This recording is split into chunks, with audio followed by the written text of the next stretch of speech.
सुनिए, देखिए, समझिए सनातन सत्य। जैसी दृष्टि वैसी सृष्टि, दृष्टि विज्ञान। कुदरत, कुदरती रचना एवं कुदरत के कानून से शाश्वत सुख की प्राप्ति। जोधपुर के परम पूज्य महात्मा उपासक प्रोफेसर डॉक्टर सोहन राज तातेड़ के निर्देशन में सनातन सत्य। जैसी दृष्टि वैसी सृष्टि, दृष्टि विज्ञान।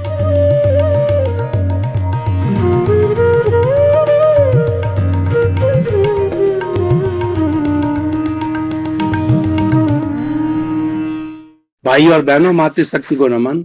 स्टूडियो में आपका हार्दिक स्वागत, अभिनंदन है, सत्कार है।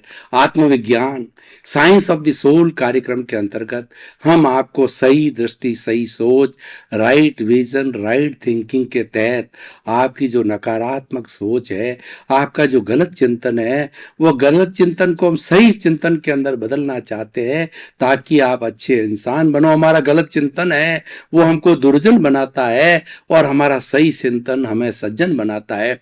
इसीलिए आत्मविज्ञान कार्यक्रम प्रारंभ किया गया है, क्योंकि इसके केंद्र में आत्मा है। जब केंद्र में आत्मा होती है तो सब काम सही सही होता है, क्योंकि हमारे भीतर आत्मा का वास है तो हम जिंदे हैं, वरना हम मृतवत है, हमको जला दिया जाता है।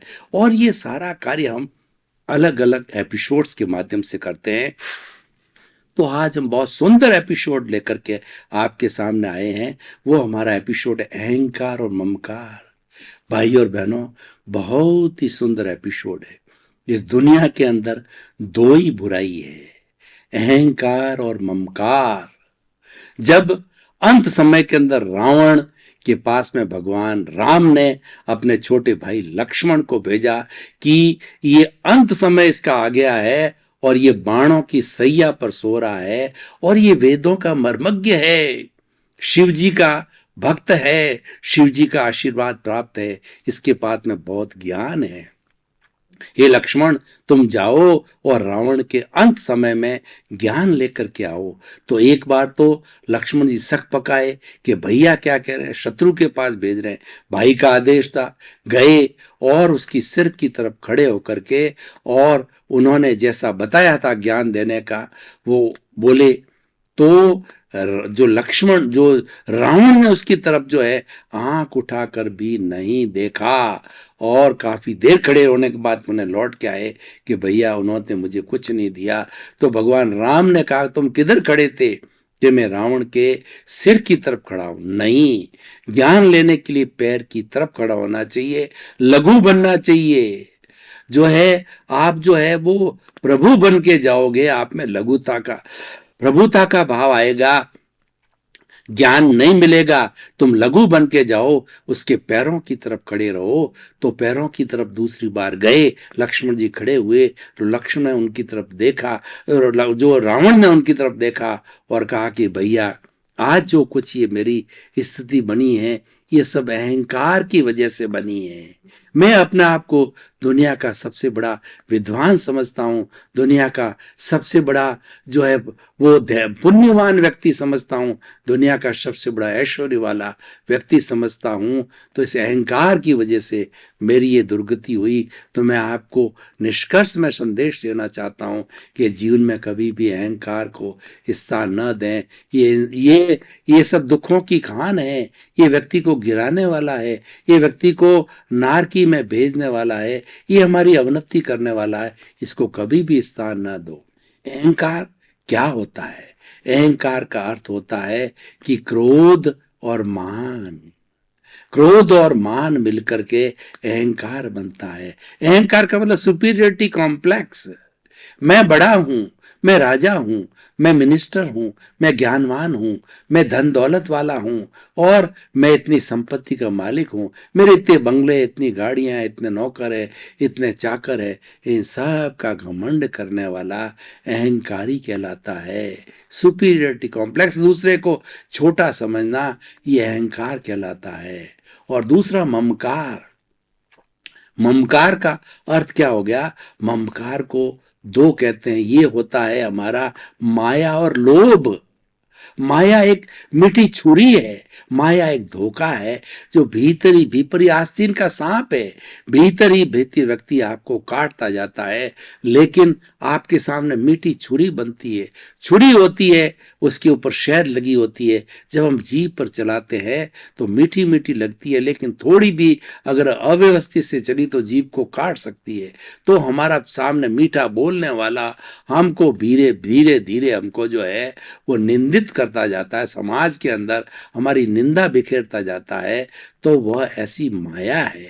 और लोभ है तो लोभ के लिए कहा जाता है विषयी नर की लालसा और पाम रोग की खाज, लोभी की धन लालसा और तीनों बेअंदाज। लोभी के लिए कहा गया है कि जो विषयी व्यक्ति होता है उसका शरीर निर्बल हो जाता है, लेकिन फिर भी वह पंचेंद्रिय सुख को और विषयों को नहीं छोड़ता है, उसी में ही आनंदित रहता है। वह जो है वो कुत्ते की हड्डी की तरह होता है कि कुत्ता उस हड्डी को चूसता रहता है, जबकि उसके ऊपर कोई मांस वगैरह होता है, सब हट जाता है, लेकिन फिर भी वो उसके अंदर सुख की महसूस करता रहता है। तो हमारा जीवन भी जो है ऐसा, जब लोभ के अंदर चला जाता है व्यक्ति, उसका कोई एंड नहीं। विषय नर की लालसा और पाम रोग की खाज, हमारे पाम रोग हो जाता है, उस जगह हम खुजलाते रहते हैं, उसमें खून निकल जाता है, खून की बूंदें गिरती रहती है, चमड़ी जो है हट जाती है, लेकिन फिर भी खुजलाते रहते हैं क्योंकि वो अति हो जाती है। और तीसरा विषय नर की लालसा पाम रोग की, और लोभी की धन लालसा। लोभी चाहे जो है वह गिर भी सकता है, वह निंदित भी हो सकता है और बड़ी दुविधा में आ सकता है, फिर भी वो लोभ नहीं छोड़ता है। लोभ के लिए हमारे आगमों में उदाहरण आ रहा है कि एक व्यक्ति डाल पे दोनों हाथ डालों से जो है पकड़ा हुआ लटक रहा है, और उस डाल के ऊपर चूहा बैठा बैठा उस डाल को काट रहा है, और जो लटक रहा है कुएं के जो बीच के अंदर व्यक्ति लटक रहा है, तो लटक रहा तो नीचे बड़े बड़े सांप अजगर है, अगर व्यक्ति गिर जाए तो वह सांप अजगर उसको खाए, और उधर से जो काट रहा है, लेकिन वो लटक क्यों रहा है? वो इसीलिए लटक रहा है कि शहद की बूंद एक एक आकर के उसके ऊपर पड़ती रहती है, उसको बड़ा मजा आता है, आनंद आता है, मधु बिंदु बोलते हैं। वो गिरती है, वो आनंद की अनुभूति होता है। उधर से चूहा काट दिया तो डाली कभी भी टूट सकती है, और डाली टूट गई तो अजगर नीचे बैठे हैं, उसका स्वाहा कर देंगे। इतनी खतरे की घंटी के अंदर भी वह मधुबिंब का आनंद उठा रहा है। तो हमारा ये पूरा जीवन भी मधु बिंदु की तरह है कि हम जो है ये छोटे छोटे जो हमारे इंद्रियों के सुख है, कैसे इंद्रियों के सुख है, 5 तरह की इंद्रियां हैं। वो कौन कौन सी है कि हमारा स्पर्श रसन घ्राण चक्षु श्रोत्राणी इंद्रियाणी। स्पर्श इंद्रियां कोमल कोमल स्पर्श का जो है विषयी लोग होते हैं, जानते हैं, उस स्पर्श का आनंद लेते हैं। और रसन मतलब जीभ का, खाने का, अच्छी अच्छी चीजें होती है, भरते रहते हैं, ठूंसते रहते हैं, बीमार पड़ते रहते हैं, और बहुत बड़ी जो है बीमारियों से ग्रसित हो जाते हैं। स्पर्श रसन घ्राण सुगंध दुर्गंध है, जो हम सुगंध के साथ हम राग करते हैं, दुर्गंध के साथ द्वेष करते हैं, ये राग द्वेष को पैजन करता है। और हर वक्त जो है हम राग की अवस्था में सुगंध में रहना पसंद करते हैं। स्पर्श रसन घ्राण चक्षु और आंखों के द्वारा बड़ी बड़ी अभिनेत्रियों के, बड़ी बड़ी रूपवती जो स्त्रियों के हम सीन देखना चाहते हैं, ये दुरुपयोग है। ये हमारे जो रसन चक्षु इंद्रिय का दुरुपयोग है। और जो है उसके बाद श्रोत इंद्रिय आती है। श्रोत इंद्रियों से हम अच्छे अच्छे फिल्मी गाने, अच्छे अच्छे डांस, जो कि हमें लुभाने वाले हैं, हमारे इंद्रियों को जगाने वाले हैं, हमारे में भावुकता पैदा करने वाले हैं, हमारे विषय पैदा करने वाले, इसको विषयानंद कहते हैं, इसको मनोरंजन कहते हैं। मन का रंजन करने वाले में हम डूबे रहते हैं और जीवन भर डूबे रहते हैं। ये सब क्या, इसका लोभ का वर्ण है। तो भाई और बहनों, क्रोध मान माया लोभ ये अहंकार और ममकार है। ममकार का मतलब मैं और मेरा, और जो है वो ये राग कहलाता है। और अहंकार होता है वह क्रोध और माया, ये द्वेष है। तो राग द्वेष को हम अहंकार ममकार कह सकते हैं, क्रोध मान माया लोभ कह सकते हैं। और अहंकार ममकार को एक शब्द में बात करें तो वो हमारा कषाय कहलाता है। कषाय का मतलब रंगा हुआ। जो जितने भी कपड़े होते हैं, जैसे कि गहरा जो लाल रंग का कसुमल का कपड़ा होता है, वह जो है वो कषाई कलर का होता है। और कषाई को हम दूसरी भाषा में बात करें, कसाई घृणित कार्य करता है। ये कषाय हमको डुबाने वाला है, ये कषाय हमको नीचे गिराने वाला होता है। तो ये सारा मोह का संसार है, हमारा अहंकार और ममकार है। ये जो है इसका बाप है वो मोह है, इसकी माँ है वो मोह है। और ये सब मोह का वटवृक्ष है। यानी हमारे जीवन में जितनी भी बुराइयां हैं, 18 तरह के हमारे नकारात्मक भाव है। कौन कौन से? प्राणातिपात, मर्शावाद, अदत्ता दान, मैथुन, परिग्रह, क्रोध, मान, माया, लोभ, राग, द्वेष, कलह, अभ्याख्यान, पैशून्य, पर परिवाद, रति अरति, माया, मर्षा और मिथ्या दर्शन, शल्य पाप। 18 तरह के सारे पापों की जो जननी है वो अहंकार और ममकार है। डुबाने वाला है अहंकार और ममकार है। 84 लाख जीवा योनि में घुमाने वाला है ये अहंकार है और ममकार है। ये दुनिया अहंकार और ममकार से जुड़ी हुई है। इस दुनिया से अगर अहंकार ममकार चला जाए तो दुनिया का कोई अस्तित्व नहीं रहती। इसीलिए दुनिया के लिए, संसार के लिए कहता है, जो संचरण करता है वो संसार है। हर क्षण हर वस्तु बदलती रहे वह संसार कहलाता है। परिवर्तनशील है संसार, ये बदलता रहता है, इसी का नाम संसार है। क्योंकि अहंकार ममता ममकार से जुड़ा हुआ है। ये उसकी जड़ों में एक अहंकार और ममकार जो संचित हो रहा है, जब भी ये जड़ें हमारी मजबूत होती है। लेकिन हमारे जीवन का अगर ध्येय तरने का हो, दो तरह के ध्येय होते हैं, एक तो तरने का और एक डूबने का। डूबने का अर्थ होता है 84 लाख जीवा योनि में जो भटकते रहो, फिर जो है नए नए राग द्वेष पैदा करके कॉजल बॉडी को बढ़ाते रहो, नई चार्जिंग करते रहो और फिर नया जन्म लेते रहो। तो ये स्वयं जन्म लेना है, ये सबसे बड़ा दुख का कारण है।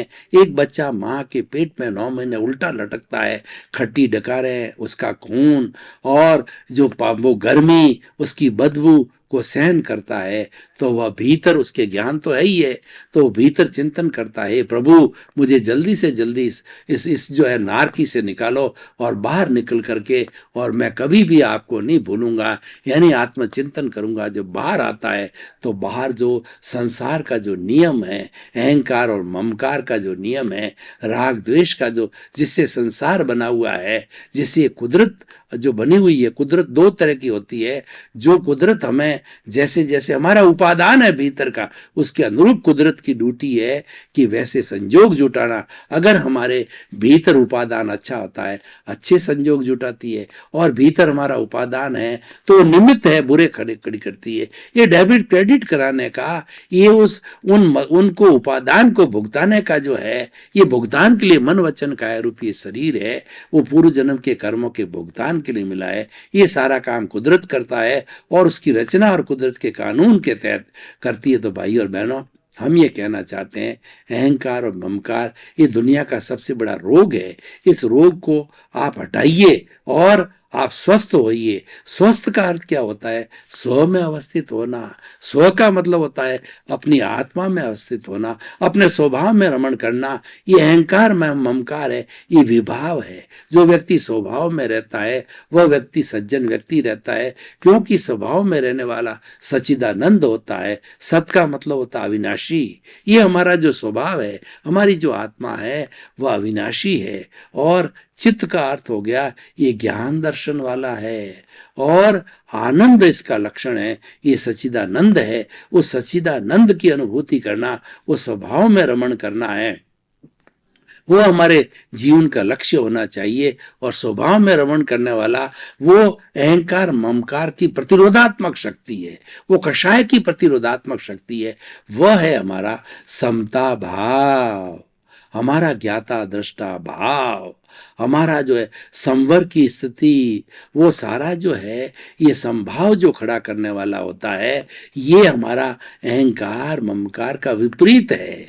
ये हमें थर्ड आई है, ये हमारा तीसरा नेत्र है, ये खुलना चाहिए। यानी हम स्वभाव में रमण करें तो अहंकार ममकार पास में नहीं आ सकते। अहंकार ममकार क्रोध मान माया लोभ ये चंडाल चौकड़ी है, इसके बीच में एग्रीमेंट है। चारों में से आपने किसी एक को न्योता दिया, आपने क्रोध किया तो आपको मालूम ही नहीं पड़ेगा, बैक डोर एंट्री से अदृश्य रूप से वो क्रोध के साथ में वो मान माया लोभ ऑटोमेटिकली भीतर आ जाएंगे। किसी एक को एंट्री करी तो इनका जन्मजात एग्रीमेंट है कि तुम आगे चलो, हम पीछे पीछे अदृश्य रूप में तुम्हारे, क्योंकि एक डोरे से बंधे हुए हैं ये चारों। कैसे? मैं आपको उदाहरण देता हूं। एक व्यक्ति क्रोध करता है तो क्रोध कब करता है? अहंकार की अवस्था में क्रोध करता है। और क्रोधी व्यक्ति होता है वो माया करने लग जाता है। क्रोध क्यों आता है? परिग्रह लोभ के कारण क्रोध आता है। किसी को भी देख लीजिए, माया है ये तीनों से जुड़ी हुई है, लोभ है बाकी के तीनों से जुड़ी हुई है, और अहंकार ये तीनों से जुड़ा हुआ है। तो हम ये कहना चाहते हैं इस बीमारी को, इस रोग को जो है, इस रोग के कारण को अहंकार ममकार रूपी जो है हमारे भीतर जो है वो जो अशुद्ध भावना पड़ी है उसको हटाई दिए, उसको हटा दीजिए। और उसको हटाएंगे उसका जो आप शल्य चिकित्सा कीजिए कि क्रोध मान माया आप अनुप्रेक्षा कीजिए। अनुप्रेक्षा एक शल्य चिकित्सा की अवस्था है। हमारा आत्मविज्ञान कार्यक्रम केवल सिद्धांत ही नहीं देता, उसके साथ साथ में वो मेथोडोलॉजी बताता है, जो प्रैक्टिकल अप्रोच देता है, उसको अप्लाइड बनाता है कि हम किस तरीके से अहंकार ममकार को जी सकते हैं। तो मैं आपको कुछ उपाय बताना चाहता हूं। देखिए, ये अहंकार ममकार कब आता है? ये अहंकार ममकार का हमारी श्वास के साथ में गहरा संबंध है, क्योंकि जब तक सांसा तब तक आशा। श्वास रहती है तो सबको आशा रहती है कि ये जिंदा है और ये हमारे परिवार के साथ। अगर कोमा में भी व्यक्ति चला गया, उसकी सांस चलती है, तब तक हम उसको डेड बॉडी नहीं मानते। लोग 8-8 10-10 साल तक कोमा में रहते हैं, फिर ठीक भी हो जाते हैं, क्योंकि ये उनका जो है ये सारा कर्मों का योग होता है। तो हम श्वास को अगर जो केंद्र बनावें तो जो छोटी सांस लेता है, छोटी सांस लेने के कारण जो है उसको क्रोध अहंकार माया लोभ आता है। मान लीजिए एक व्यक्ति जो है नॉर्मल आराम से अपनी मस्ती में बैठा है, तो हमारी मेडिकल साइंस वाले लोग कहते हैं कि नॉर्मल व्यक्ति जो है वह 1 मिनट के अंदर 16 सांस लेता है और वो मध्यस्थ अवस्था के अंदर रहता है। और जब उसके बाद में ये श्वास बढ़ती है तो व्यक्ति को क्रोध अहंकार माया लोभ है, दूषित भावनाएं तब जुड़ती है। और उसको अगर श्वास की संख्या को घटाता है, श्वास का अर्थ होता है एक्सहेल और इनहेल दोनों को मिला करके एक श्वास हुआ, जब ये लिया जाता है और छोड़ा जाता है, इसको अभ्यास के द्वारा रोज थोड़ा थोड़ा 5-5% इसको बड़ा किया जाता है। तो ये जब 10% 20% श्वास बड़ा हो जाता है लेना और छोड़ने का, बड़ा होने पर ये संख्या जो है हमारी 16 से घट करके 14 12 10 तक आ जाती है, तो व्यक्ति साधक बन जाता है। वह व्यक्ति जो है उस व्यक्ति को कभी भी क्रोध मान माया लोभ नहीं आएगा और राग द्वेष नहीं आएगा। ऐसी बहुत सी रिसर्च हो गई है और मेडिकल साइंस वाले कहते हैं श्वास की संख्या ज्यों-ज्यों घटती है और 16 से 12 10 और 8 होती जाती है, त्यों तो ये आदमी जो है वो साधक बन जाता है, वह संत बन जाता है। संत के लिए कहा जाता है कि संत वह होता है जो शांत होता है, सदा दिवाली संत के और 12 महीने बसंत के, यानी वो समभाव में रहने वाले को संत कहते हैं। संत व्यक्ति होता है, उसका चिंतन अच्छा होता है, उसकी सोच सकारात्मक होती है, वो आत्मज्ञानी होता है, वो मुक्ति की ओर जाने वाला होता है। वो अहंकार ममकार को छोड़ना उसका उद्देश्य बन जाता है, उस छोड़ने की साधना के अंदर वो लग जाता है। तो भाई और बहनों, हम आपको ये बताना चाहते हैं श्वास के साथ में इसका गहरा संबंध है। आप श्वास की संख्या को घटाइए, आपका राग द्वेष कम होगा। अच्छा, दूसरा राग द्वेष का हम आपको कैसे घटाया जा सकता है, इस जीव और जगत की जो है हमें समझना चाहिए कि जीव के जो है वो किस तरीके से इस शरीर के अंदर आता है। मैं कौन हूं, इसकी पहचान करो। जब मुझे हमारी पहचान हो जाती है, भेद विज्ञान कीजिए। राग द्वेष को मिटाने का सबसे बड़ा अच्छा फॉर्मूला होता है भेद विज्ञान, कि शरीर अलग है, मैं अलग हूं, मैं चेतन हूं, शरीर जड़ है। ये शरीर जो है जड़ अवस्था के वर्ण गंध रस वाला है, और ये गलन मिलन धर्मा है। ये कभी जन्म लेता है, कभी मृत्यु को प्राप्त होता है, लेकिन मेरा जो चेतन तत्व है वो चेतनामय है। असंख्य चेतनामय परमाणुओं के पिंड को हम चेतना कहते हैं। आनंद वाला है, ये अनंत ज्ञान वाला है, ये अनंत दर्शन वाला है, ये अनंत शक्ति वाला है, अनंत सुख का धाम मेरा मूल स्वरूप है। उस मूल स्वरूप को याद करना, अपने स्वभाव में रमण करना है, ये आपके राग द्वेष को घटा देता है। और तीसरा, राग द्वेष को घटाने का, अहंकार ममकार को घटाने का जो है एक फॉर्मूला है अकर्ता भाव। देखिए, हम जब जन्म लेते हैं, मृत्यु को प्राप्त होते हैं, हम केवल निमित्त बन के रहते हैं, लेकिन हम जो है वो क्या करते हैं कि हम दुर्गुणों के कारण, हम जो है अहंकार ममकार के कारण जो है अपने आप को कर्ता मान लेते हैं। ये कुदरत कहती है कि मैंने किसी को कर्ता बनने की न तो पावर दी है, न पावर ऑफ अटॉर्नी दी है। वो तो कर्ता तो मैं स्वयं हूँ, वह व्यवस्थित शक्ति है, वो साइंटिफिक सर्कमस्टेंशियल एविडेंसेज है, वही करता है और वही जो है संजोग जुटाती है। मनुष्य तो एक निमित्त है, लेकिन अज्ञान के वशीभूत होकर के, उस बिल्डिंग के वशीभूत होकर के वो अपने आप को कर्ता मान लेता है और अहंकार ममकार खड़ा कर देता है। अकर्ता भावना रखिए।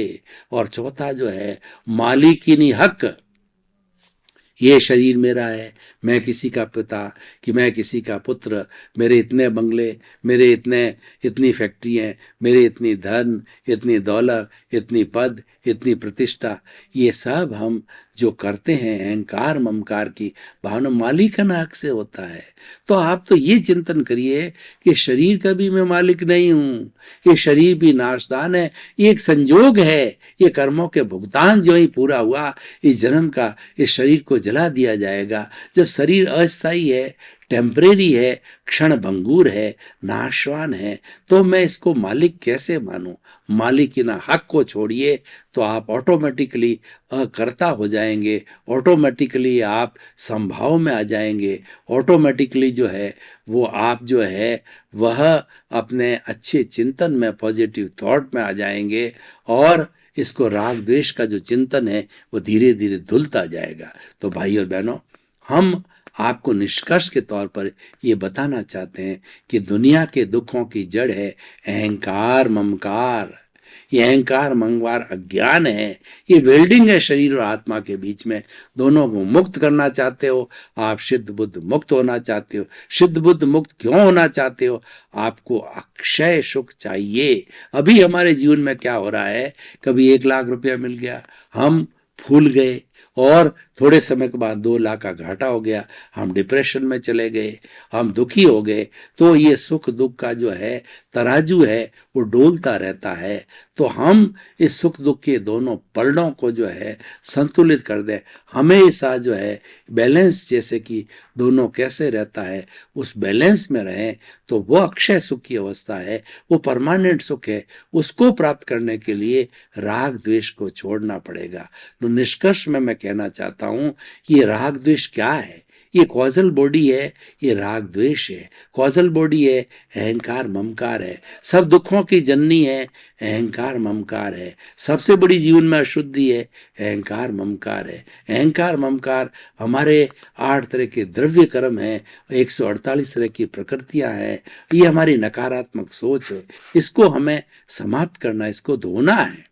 क्या होता है कि जब कभी भी हमारे सफेद रंग की चादर होती है और उसके ऊपर किसी तरह का कलर का जो दाग धुलने वाला होता है लग जाता है, तो हम डिटर्जेंट पाउडर लगाते हैं, तो डिटर्जेंट पाउडर लगा से एकदम क्लियर कट वाइट हो जाता है।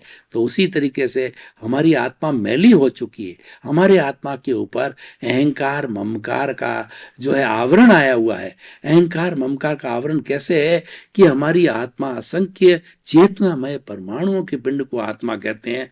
एक एक आत्मा के चेतनमय में परमाणुओं पर असंख्य असंख्य जो है कार्बन शरीर के परमाणु, पौद्गलिक परमाणु लगे हुए हैं। वो सारा कॉजल बॉडी है, उसको वो सारा अहंकार ममकार है, वो सारा राग द्वेष है, वो सारा कषाय है, उसको धोना है। उसको धोने के लिए समता का भाव रखना है, अपने आप को न्यूट्रल रहना है, मध्यस्थता रखनी है, और दूसरा क्या है, आत्मतुलावत रहना है कि सर्वभूतेषु संयम अहिंसा। अहिंसा सब भूतों के प्रति जो है संयम करना अहिंसा है।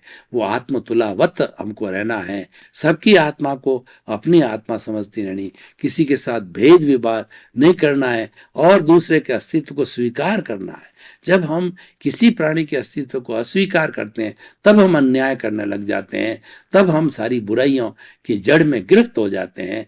तो हम दूसरे के अस्तित्व को स्वीकार करें कि वो तो अपने कर्मों के अधीन जी रहा है। आपका बहुत बहुत धन्यवाद। हमारा आत्मविज्ञान कार्यक्रम चर्चित है, लोग इसको देखना चाहते हैं क्योंकि इसमें ऐसे सूत्र दिए जाते हैं जो जीवन का निर्माण करते हैं, जीवन की दिशा को बदलते हैं। हमारा आत्मविज्ञान कार्यक्रम दृष्टि विज्ञान है। ये ऐसा विज्ञान है जो मात्र दृष्टि को बदलता है, आपकी जो है वो कुदृष्टि को सुदृष्टि में बदलता है, आपकी रॉन्ग विचारधारा को राइट बिलीफ में बदलता है, आपको मिथ्या दर्शन की जगह सम्यक दर्शन देता है। इसीलिए इसका मुख्य उद्देश्य है सर्वे भवन्तु सुखिनः सर्वे भवन्तु निरामया। इसी क्रम में आपका जीवन आनंदमय हो, मंगलमय हो, सुखमय हो। आपके प्रति बहुत बहुत शुभकामनाएं।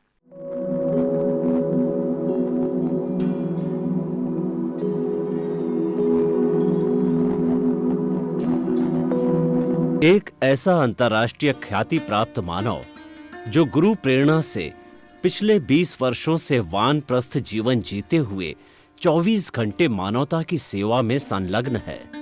एक ऐसा मानव जो अभी राष्ट्रीय, अंतर्राष्ट्रीय टीवी चैनलों पर 7,500 एपिसोड के माध्यम से सनातन सत्य, आत्मविज्ञान एवं पुनरुत्थान व्यवहार एवं निश्चय जगत के जीवनोपयोगी विषयों पर हृदय स्पर्शी प्रवचन कर चुका है।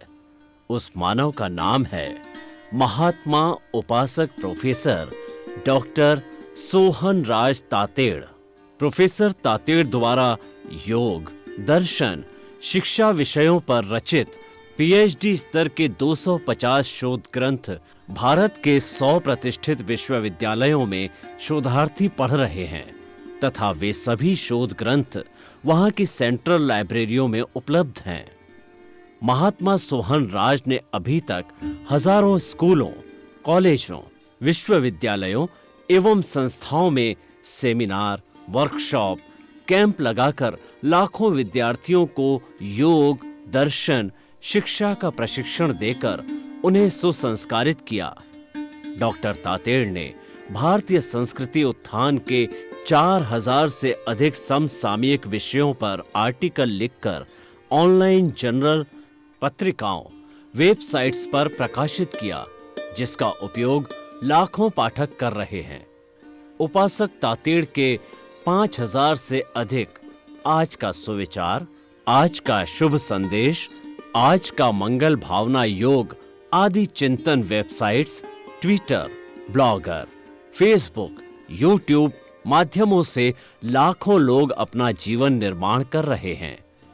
मानवता के मसीहा ऐसे महामानव महात्मा सोहन राज तातेड़ के प्रोफाइल को अभी तक विश्व के 20 लाख दर्शक यूट्यूब पर, 12 लाख गूगल पर एवं लाखों दर्शक फेसबुक, ब्लॉगर, ट्विटर और इंस्टाग्राम पर देख चुके हैं।